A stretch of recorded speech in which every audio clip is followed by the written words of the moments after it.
பழிக்கு பழி, ரத்தத்துக்கு ரத்தம். இது இதுதான் நம்முடைய கொள்கை. வேட்டையாடுவதற்கு நாம் என்ன காட்டு மிருகங்களா? நினைத்தபடி பலி கொடுக்க நாம் என்ன ஆட்டு மந்தைகளா? தாய்நாட்டின் மானத்தை காக்க உயிர் துறந்த உத்தமர்கள் எத்தனை பெயர்? அவர்கள் சிந்திய ரத்தத்திற்கு இந்த ஆட்சி பதில் சொல்லியே தீர வேண்டும். இனி நமக்கு தேவையானது ஒன்றே ஒன்றுதான், அதுதான் திவானுடைய உயிர். இந்த நாட்டின் எதிர்கால சரித்திரத்தில் மாசுபடிந்து விடக்கூடாது என்று துணித்து எழுந்தானே இளைஞனானன். இந்த நாட்டை காட்டிக் கொடுக்கும் கைக்கூலியின் முகத்திரையை கிழித்தெறிய புறப்பட்டானே அந்த புரட்சி வீரன். அவன் உயிர் பறிக்கப்பட்ட போது, அவனுடைய உடல் இந்த மண்ணிலே சாய்ந்த போது, அந்த இளம் தலைவரின் உள்ளம் என்னவெல்லாம் எண்ணி இருக்கும்.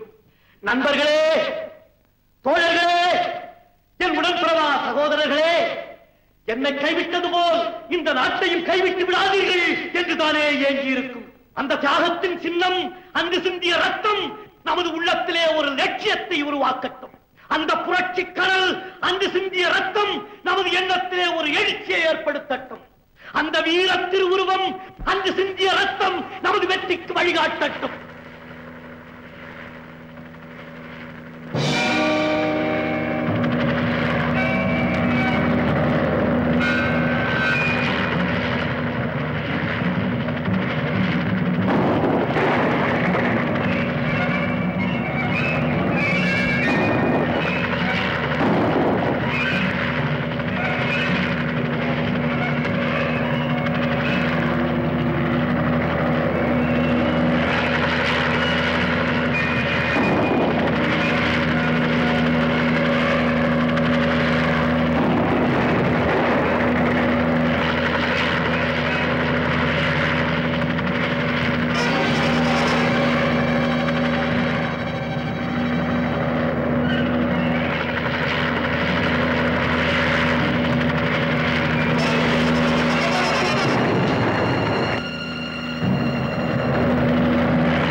உங்களோட தான்.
பார்த்தீர்களா, இந்த நாட்டிலே நடக்கும் அக்கிரமத்தை இன்று நாம் கண்கூடாக பார்த்து விட்டோம். நமது உரிமைகளை பறித்து உணர்ச்சிகளை அடக்கி வெடிகுண்டுகளை வீசி மக்களை பழிவாங்கும் இந்த கொடுங்கோன்மைக்கு முடிவு கட்டியே தீர வேண்டும். பாரத், இந்த லட்சியத்துக்காக உன் கரங்களை வலுப்படுத்த நாங்கள் எல்லோருமே தயார். நமது சுதந்திரத்தை பறிக்க நினைக்கும் திவானை ஒழிக்க நமது கரங்கள் ஒன்று சேரட்டும்.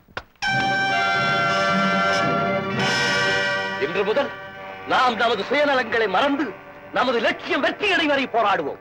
புரட்சி குரல் எழுப்பும் நம்மை ஒடுக்க நினைக்கும் எதிரிகளுக்கு தெரியாமல் நாம் எல்லோரும் தங்க ஒரு ரகசிய இடம் தேவை. பாரத், நமது ராணுவ முகாமுக்கு பக்கத்தில் எனது நண்பன் ஒரு மதுக்கடை வைத்திருக்கிறான். அதன் பின்புறம் இருக்கும் காட்டாற்றை கடந்து சென்றால் ஒரு பாழடைந்த மண்டபம் இருக்கிறது. மற்றவர்கள் கண்களில் படாமல் நமது திட்டங்களை நிறைவேற்ற அதுவே சிறந்த இடம்.